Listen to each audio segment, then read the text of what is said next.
tous et bienvenue dans ce nouveau tutoriel Photoshop.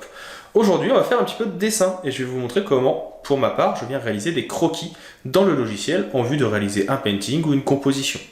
Ou, et ça sera le cas de la formation d'aujourd'hui, ou en tout cas du tutoriel d'aujourd'hui, comment venir réaliser un croquis pour exercer son œil et faire du dessin d'observation.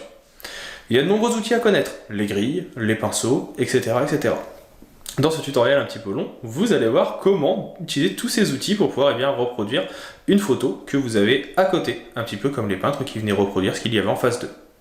Si jamais vous avez des questions au cours du tutoriel, je serai disponible dans la section commentaires pour répondre à vos questions, vos interrogations, vos demandes. Et je peux même venir produire des vidéos supplémentaires si vous en avez besoin.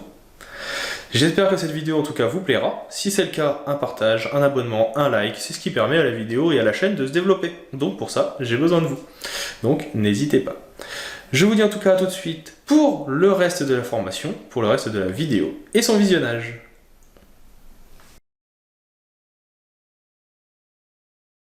Passons donc à notre premier exercice pratique. J'ai pour l'occasion ressorti la petite tablette que je vais pas vous mentir, j'ai pas forcément l'habitude de sortir. Donc du coup, pour que vous voyez un petit peu quel type de matériel, donc c'est une Uion sans écran. Si ça vous intéresse, je pourrais refaire une vidéo sur le sujet, j'en avais déjà parlé il y a quelques temps. C'est pas quelque chose que je sors régulièrement parce que je suis pas un grand habitué de la tablette, je suis pas un grand dessinateur. Mais pour les biens du tutoriel, ça me permettra de vous faire quelques croquis et de vous montrer un petit peu les bases de comment on peut commencer à travailler et faire des projets. Ici, je vais commencer par faire un petit CTRL A et un CTRL C. Pourquoi? J'avais déjà expliqué un petit peu plus tôt. Tout simplement parce que pour pouvoir faire mon croquis, je vais un petit peu tricher. Alors là, c'est une question déontologique, c'est quelque chose dans lequel... un débat dans lequel on peut rentrer pendant des années. Qu'est-ce qui est de la triche, qu'est-ce qui ne l'est pas? Est-ce que décalquer c'est de la triche? Oui, non, je veux pas rentrer dans ce débat.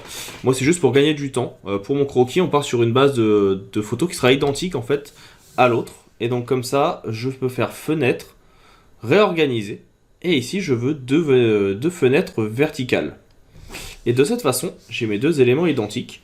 Et si maintenant je fais CTRL et 3, de chaque côté, donc CTRL et dièse, ça me permet d'avoir la grille. Je vous en avais déjà parlé. Et cette grille, on va venir dans Édition, Préférences, et on va aller dans, ici, Grille, Repères et Tranches, pour pouvoir venir la paramétrer. Et on va juste augmenter ici, par exemple, soit on va réduire le nombre de field vision, je trouve que 2, moi c'est bien, ça me permet d'avoir une vision assez claire de là où je veux aller, et de pouvoir essayer de le réaliser. Avec 3, ça fait beaucoup de détails, vous pouvez le faire, mais je trouve qu'on s'y perd un peu plus. Donc moi je vais le faire à 2. Et de cette façon, je vais pouvoir prendre ici mon pinceau, je le mets en noir, je viens ici me créer un nouveau calque, et je vais faire un petit clic droit. On va baisser un peu l'épaisseur de mon pinceau. Là je vais vous montrer un petit peu l'avantage d'avoir ici une tablette, c'est que quand vous allez venir dessiner, quand vous faites un trait, comme on l'a fait à la souris jusqu'à maintenant, on avait des traits qui étaient très droits comme ça. Et bien maintenant, si je viens prendre ma tablette, je peux avoir des traits, vous voyez, qui vont réagir à la pression. Ce qui peut être assez intéressant pour justement ce travail de croquis. Donc autant en profiter. On va maintenant pouvoir commencer. Donc là l'idée c'est juste d'observer et tout simplement de compter pour voir comment ça se passe et où sont placés nos différents éléments pour faire notre croquis. On n'a pas besoin de quelque chose qui soit extrêmement précis. C'est un croquis, on viendra retravailler dessus par la suite. Donc là, moi, je sais juste que, par exemple, 1, 2, 3, 4. Donc là, je vais pouvoir faire pareil. 1, 2, 3, 4. Et je sais que ça va être ici 4 aussi. Donc vous voyez, là, je vais avoir un point qui va être à peu près là. Donc je descends. 4 et 4. Et je vais juste me placer un premier repère. Je sais que là, j'aurai une partie à dessiner. Je vais voir également ici, pour avoir une partie qui va être à peu près là. Ça va être mon max. Je me place quelques repères pour gagner du temps. Et ici, ça va être à peu près là. Et je sais que ça ne dépassera jamais ces parties-là. Donc je peux même directement venir rajouter d'autres repères que vous connaissez maintenant, qui vont être ces repères bleus ici, qui vont me permettre de savoir où je dois commencer et dans quelles limites vont être mes éléments. C'est encore plus précis que la grille, je vais un peu plus loin. Alors là je manque un petit peu de précision, parce que comme je le disais, je ne suis pas un grand utilisateur de la tablette. Donc du coup, parfois j'ai tendance encore à relâcher un petit peu trop tôt.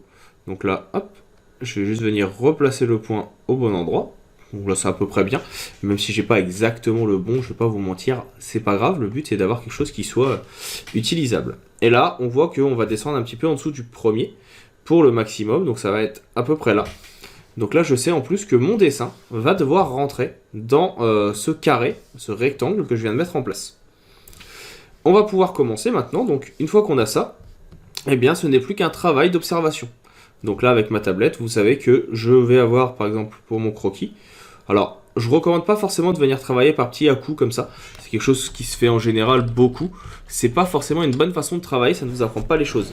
Quand on fait du dessin, c'est une bonne chose de venir entraîner ici l'épaule et d'avoir vraiment un geste fluide, donc prenez bien le temps. Et encore une fois, moi je vous dis, je suis pas un grand dessinateur, c'est vraiment pour comprendre la chose, mais même si vous dépassez un petit peu, c'est pas grave. L'idée c'est vraiment d'avoir ici un croquis, de savoir à peu près où on va aller. Vous pouvez utiliser régulièrement le CTRL Z. Alors moi je l'ai ajouté sur ma tablette pour pouvoir faire des retours en arrière.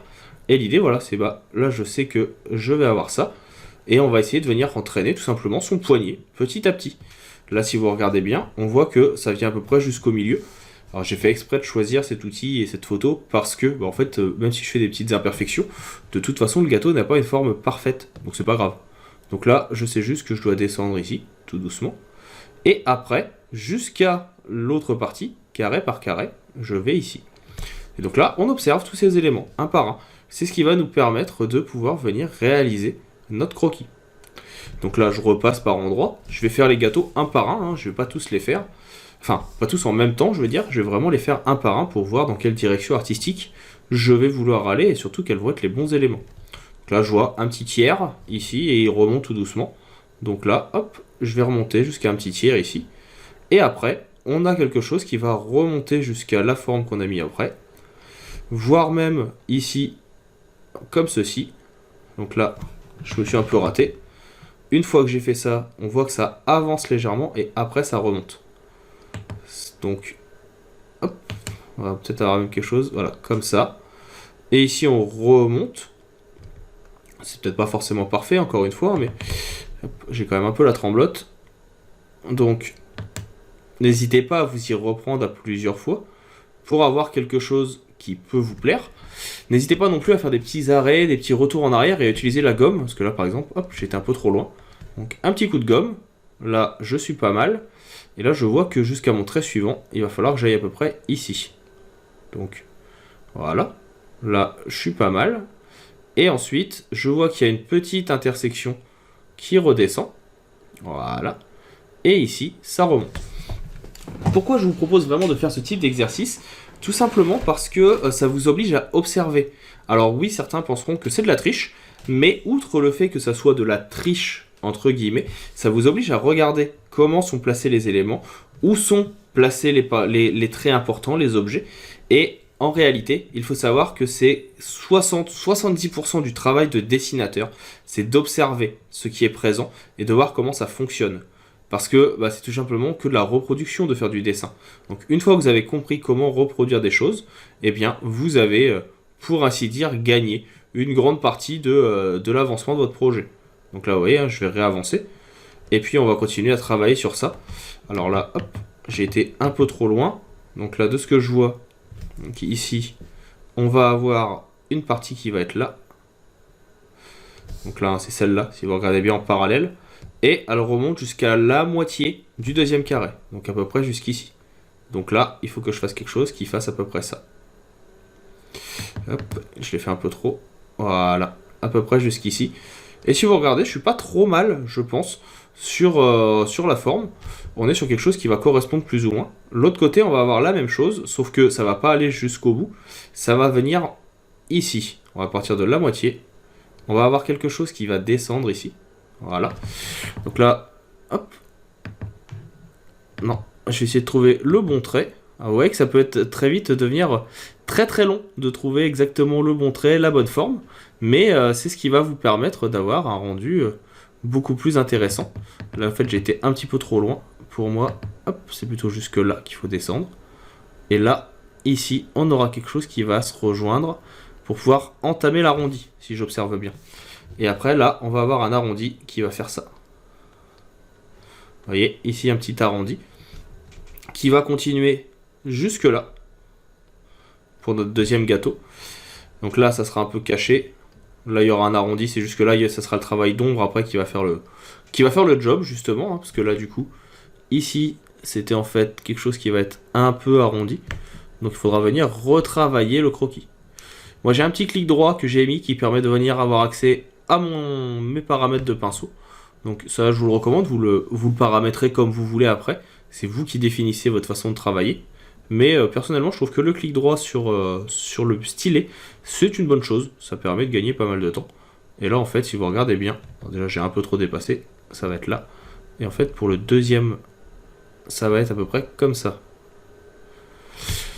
Je rappelle également qu'il est possible à tout moment de venir ici passer en mode effacer. J'ai également mis sur ma tablette un petit raccourci qui me permet de faire CTRL, ALT, clic droit pour pouvoir venir tout simplement agrandir mon pinceau à tout moment. CTRL, ALT, clic droit, je recommence. Alors hop, d'ailleurs c'est pas CTRL, ALT, c'est CTRL, SHIFT qu'il faut que je fasse. Ça serait bien que je me trompe pas de touche. Hop. Beaucoup trop de touches sur cette tablette qui sont paramétrées. Voilà. Alors c'est juste Alt, clic droit hein, sur Photoshop. Pourquoi je vais mettre CTRL à chaque fois. Et je me remets en normal. Donc là, on peut réduire la taille. Voilà. Et donc là, on sera pas mal. Et donc là, on commence à avoir justement la forme. Vous voyez, un de nos deux éléments qui sont ici. Et on va pouvoir faire le troisième. Donc qui lui va commencer à peu près à cet endroit. D'ailleurs, hein, si je place un repère, je suis pas trop mal. Hein. On voit qu'ici, il va juste remonter là. Il va aller jusqu'à la moitié. Donc, ici. Il va descendre. Voilà. On va descendre jusque là. Il va revenir à cet endroit-là. Donc là, on est plutôt pas mal. Et ensuite, il va rejoindre la forme du bas en ayant une petite avancée vers l'avant. Et dans le même temps, là, on a un petit arrondi. Donc là, qui va frôler la ligne. Qui va venir descendre jusque là. Il va aller jusqu'à cet endroit. Donc jusque là à peu près. Voilà. Il va suivre vraiment la ligne en fait de ce qu'on a vu tout à l'heure. Donc là, je le descends. Et puis, hop, petite erreur de ma part, hop, un petit CTRL Z. Et là, on va pouvoir venir donc jusqu'à ici, avoir quelque chose qui va être plus ou moins bas. Et là, on continue à monter. Et donc là, vous avez votre première étape de croquis. Donc avec déjà vos différents éléments. Là, on peut même venir, si on le souhaite, mais je vais le faire sur un autre calque, en dessous, placer la ligne d'horizon. Donc la ligne d'horizon, si vous regardez bien, on est à 1, 2, 3, 4, juste en dessous de la quatrième. Donc bah là, je vais venir ici, voilà, me tracer une petite ligne qui sera derrière. On l'utilisera comme référence après pour pouvoir nous permettre de venir faire de différents éléments. Parce que par exemple là, maintenant, si je veux commencer à dessiner, je peux très bien donc encore une fois faire un nouveau calque. On sait que derrière on va être sur du noir, donc là on n'est pas forcément sur un noir pur, on va être sur quelque chose un peu gris. On aura même un petit dégradé qu'on viendra rajouter par la suite, mais là je vais pouvoir venir, alors éviter l'écueil du débutant qui est de venir travailler en dureté 0 hein. Moi je prends une dureté qui va être un peu plus aux alentours de 70, et puis là tout de suite hop, je sais que là ça va être mon fond, même 70 je suis un peu léger. Voilà, donc là, jusqu'ici, on a la première partie. L'idée, c'est d'avoir un petit peu de détails à donner pour pouvoir tout de suite donner de la consistance à notre croquis. Donc là, voilà, je vais baisser un peu l'épaisseur, on va avoir la dureté. Je vais juste venir effacer ce qui ne m'intéresse pas. Tout ce qui va être en dessous de notre ligne, tout simplement. Hop, j'ai été un peu trop vite. Voilà. Et ensuite, là je vais juste venir peindre en marron tout de suite, ça sera pour gagner du temps, entre guillemets, mes formes. Donc là, je viens prendre mon pinceau, toujours, on change de couleur, donc on va avoir quelque chose qui va être un peu plus marron. Encore une fois, quand vous débutez, si j'ai bien une recommandation à vous faire, c'est de ne pas venir utiliser la pipette. Pourquoi ? Tout simplement parce que, comme je l'ai dit il y a 2 minutes, l'objectif de ce genre d'exercice, c'est de venir observer comment réagit la lumière, comment réagit la couleur, comment réagissent les formes. Et donc pour cela, le mieux c'est de venir chercher vos couleurs par vous-même. Ça vous oblige à observer comment ça se passe à côté pour pouvoir réaliser vos créations, réaliser vos paintings. C'est vraiment un très très grand travail d'observation qui vous permettra de gagner du temps par la suite. Alors, encore une fois, hein, je ne pense pas avoir la science infuse sur cela. Je ne propose que quelques techniques que j'ai acquises au fil des années qui m'ont été enseignés par des gens qui sont assez doués dans le domaine. Par exemple les gens de Digital Painting School, Smirtouille qui est une artiste pluridisciplinaire parce qu'elle fait aussi de la 3D, qui à une époque m'a donné quelques petits conseils que j'applique encore aujourd'hui, et d'ailleurs je la remercie. Je sais qu'elle ne regardera pas forcément cette vidéo, mais voilà, c'est le genre de personnes qui m'ont beaucoup inspiré, et donc qui m'ont permis aujourd'hui de pouvoir vous proposer ce cours rapide sur du croquis, ou sur comment commencer un dessin, et comment faire du dessin d'observation. Alors pareil, petite information, je profite que là on soit en train de faire du remplissage et que ça soit pas forcément quelque chose qui soit très créatif, pour vous donner quelques petits conseils si vous êtes intéressé par ce domaine. Sachez que il y aura toujours des gens que vous trouverez excellents, mais même ces personnes, quand ils sont à un très haut niveau, il faut savoir que eux-mêmes ont aussi des personnes de qui ils sont fans. Ne vous frustrez pas si vous n'arrivez pas tout de suite à faire ce que vous voulez, c'est pas grave. Et donc là, si je fais un petit contrôle-H, hop, vous voyez qu'on commence à avoir nos éléments qui se mettent en place. Bien sûr, on a toujours ici nos petits croquis, mais comme son nom l'indique, c'est du croquis. Donc ça, on pourra l'effacer par la suite. Ce petit trait-là, on peut l'effacer également. On viendra peut-être le flouter un peu plus tard. Ça peut être l'occasion également de venir tricher, entre guillemets. Je vais venir mettre ici, par exemple, un dégradé. Ce dégradé, on va le mettre avec du gris ou du blanc. Donc là, je prends cette couleur-là. On vient cliquer sur la couleur. Donc on va mettre un peu plus clair. Je clique sur OK. Et là, mon dégradé, je veux le mettre en haut. Et on va réduire aussi son échelle. D'ailleurs, on ne veut pas le mettre en radial, on le met en linéaire. C'est pour mettre dans le fond. Donc là, je peux venir réduire un peu l'échelle. Voilà. On le met dans le centre. Vous reconnaissez plus ou moins ce qu'il y a là. On va venir l'appliquer pour qu'il ne se mette que sur l'élément qui est en dessous. J'appuie sur Alt et j'applique. Comme ça, même si je devais déplacer mon élément, en fait, ça apparaîtrait pas sur le blanc. Et on va voir ce que ça donne si on vient par exemple jouer avec voilà, un petit densité couleur. On peut venir déplacer à tout moment en recliquant pour bien centrer notre lumière. On peut venir ajouter des petits points de lumière, du bruit ou autre. Pour ça, pourquoi s'embêter? Encore une fois, je vais créer un nouveau calque. Je l'écrète. Je vais avoir des filtres qui existent ou des brushes ou autres. Vous pouvez en trouver sur internet. Je vous ai expliqué aussi comment les créer. Donc là, moi je vais prendre un brush qui va se rapprocher un peu des effets de bokeh qui m'intéressent. Le bokeh, on a déjà vu un petit peu plus tôt ce que c'est. Donc là, par exemple celui-ci. Un petit contrôle, un petit alt et j'augmente la taille. Donc là, il me plaît pas. Moi ce que je veux, c'est du blanc. Et vous voyez, je vais pouvoir venir mettre des effets de petits points un peu partout. Hop. Donc là, j'en ai fait un trop grand. Moi ce que je veux, c'est vraiment juste des effets de petits points. Et en jouant après sur les modes de fusion, on va pouvoir venir les ajouter dans le fond. S'ils ne sont pas assez circulaires, on teste une autre technique. Donc, on fait un petit contrôle A, ça sélectionne tout, on supprime. Donc pour supprimer, la touche supprimer du clavier, normalement, fait le job. Alors là, il n'a pas l'air de vouloir, mais je ne sais pas pourquoi. Voilà. Et on recommence. On reprend notre pinceau. On vient ici essayer de trouver donc un brush qui va peut-être être un peu plus utile, un petit peu plus performant. Alors, je suis pas sûr d'en avoir un, c'est-à-dire que j'y ai pas pensé avant, je vais pas vous le mentir, c'est juste que là, comme on parle des différentes techniques au fur et à mesure, ça me vient en tête. Alors, là j'avais pris, je me demande si c'est pas celui que j'ai pris il y a quelques secondes. Non, voilà, là ça sera un peu mieux. Hop, je vais énormément l'agrandir. Je mets des petits effets dans le fond, des grands, des petits. Vous inquiétez pas si les textures sont pas les bonnes. De toute façon, on va le flouter dans quelques instants. C'est juste pour dire que voilà, j'ai mis mes petits points. Il y en a un peu partout. Et puis, on vient ajouter un filtre, flou gaussian, vous connaissez. On augmente, et on a nos petits effets dans le fond qui apparaissent. S'ils sont trop visibles, on vient baisser l'opacité. Et vous voyez que je peux commencer à venir créer, justement, mes effets de composition. On refait la même chose, cette fois en plus petit. Donc là, je prends des petits morceaux, ils sont très blancs. J'en mets un peu partout. J'en réduis encore, voilà, pour avoir les effets un peu partout. On met en lumière tamisée. On vient mettre ici un petit flou gaussian. Alors là, vous voyez que j'ai pas fait les filtres dynamiques. Vous pouvez le faire si vous voulez. Hop. Mais comme ça, voilà, j'ai mon effet qui apparaît dans le fond. S'il est trop visible, hop là, je dézoome. On sélectionne, comme tout à l'heure, un petit abaissement de l'opacité. Je trouve que mon gris il est un peu trop visible aussi, un petit abaissement de l'opacité, parce que là vous voyez que sinon ça colore un peu trop. Et on a donc voilà, notre fond qui commence à se mettre en place. De l'autre côté, je vais pouvoir venir faire ici un enlèvement de la grille. Donc là, je refais un petit contrôlage pour voir mes repères et autres. Et puis bah, maintenant, il ne reste plus qu'à venir, en ayant nos éléments ici, ajouter du détail. Donc je vais savoir que en prenant mon pinceau avec un effet, voilà, un pinceau beaucoup plus fin. Hop là, je vais me mettre à 21, c'est pas mal. Ouais, en noir.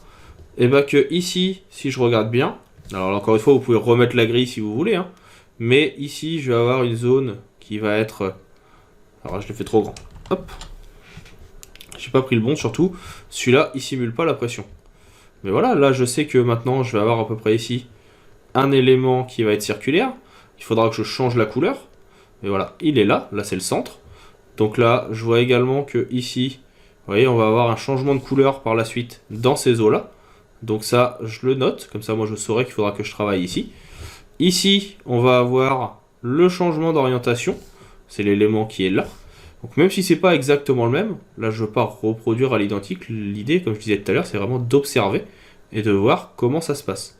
Et donc là, on sait aussi qu'on va avoir un changement de couleur sur cette partie. Là, on va avoir l'effet d'arrondi qui va commencer ici et qui va aller jusque là. Donc, hop, je viens faire mon petit arrondi. D'ailleurs, je pense que, vous voyez, si je remets la grille avec un petit CTRL 3 et un petit CTRL 3, je suis pas trop mauvais. Vous voyez que là, on part bien d'ici. On remonte à peu près jusque là. Donc là, hein, c'est vraiment, on part d'ici. Donc là, je suis plutôt bien. On remonte, alors il remonte un peu plus tôt. Mais après, ils vont suivre la zone jusque là. Donc dans l'idée, c'est que, en fait, voilà, on remonte un petit peu plus tôt pour la création. Et là, pareil, on va avoir ici, donc si on regarde bien, la possibilité de venir faire notre croquis pour qu'on voit les distinctions entre les différentes formes. Donc là, c'est un peu sur le dessus. Mais comme ça, on sait que, eh ben, si je veux, je peux venir tout de suite créer un nouveau calque en écrêtage. Je prends, alors là par contre je triche, hein, je reprends ma couleur qui est ici. Je vais enlever mes différents calques, pas mes différents calques, mes différentes grilles. Et là tout de suite, eh ben, je vais pouvoir venir commencer sur celui-ci à créer avec un flux un peu plus faible, parce que c'est ce que je vous disais tout à l'heure, on va jouer sur le flou. On va reprendre un peu plus de couleur, je vais baisser un petit peu. On augmente la taille, alors là, pour que ça soit un peu plus grand. J'ai bien repris la couleur, moi j'ouvre en général mon menu couleur. Donc, où est-ce que je l'ai envoyé? Je l'ai envoyé là. Donc il est là, j'ai tout le menu couleur. Donc là je sais que bah, sur cette partie-là, voilà, ça va être un peu plus lumineux. Donc je peux commencer déjà à le mettre en couleur. Ici c'est pareil, ça va être une partie qui va être un peu plus lumineuse. Donc hop, dans mon croquis, je sais que c'est un peu plus lumineux. Ça me permet de m'en souvenir, de le mettre en page. Si vous voulez que ça soit un peu plus doux, bah, hop, vous venez juste baisser le flux. Comme ça, quand vous allez peindre, on sera pas mal. A l'inverse, sur ces zones-là, donc là, on voit que c'est un peu plus lumineux. Celle-là aussi. Ici, on va avoir une zone un peu plus foncée. À partir de là, c'est lumineux. De l'autre côté, quand c'est plus foncé, bah, je vais assombrir. Donc du coup, là, je sais que ça sera une zone alors, un peu plus chocolatée. On va prendre un peu plus dans ces eaux-là. Voilà. Mais on sait que ça va être ici un peu plus sombre. Que là, on va venir travailler ça. Et donc, je vais faire mes différentes parties comme ceci, les unes après les autres, pour venir et bien retravailler à partir de mon croquis d'origine. Donc là, ça va être sombre, forcément. Vous avez la luminosité qui est différente. En baissant toujours un petit peu le flux, hein, toujours un peu plus, vous pouvez fusionner un petit peu mieux les couleurs, sans avoir besoin justement d'avoir un effet de flou comme on l'a fait tout à l'heure. Vous avez juste à appuyer un peu moins fort sur votre pinceau. Et on commence donc à avoir notre composition qui se met en place, notre mise en page, nos différentes couleurs. Et vous avez votre croquis qui avancera petit à petit comme ça. Je ne vais pas aller plus loin, parce qu'encore une fois, on est sur une étape de croquis et d'observation. Je pense que vous avez compris le principe. Je vous laisse le petit PSD de celui-ci. Si vous voulez le terminer, vous pourrez très simplement travailler avec. C'est avec plaisir que je vous le donne. Donc, toujours dans les PSD, c'est croquis. Voilà. Et puis, eh bien, je vous invite, moi, à tester, à continuer à avancer et à observer ce genre de choses pour venir faire un peu de croquis. On va maintenant passer au prochain exercice. J'espère qu'il vous plaira. On va voir maintenant comment faire un line art à partir d'une photo.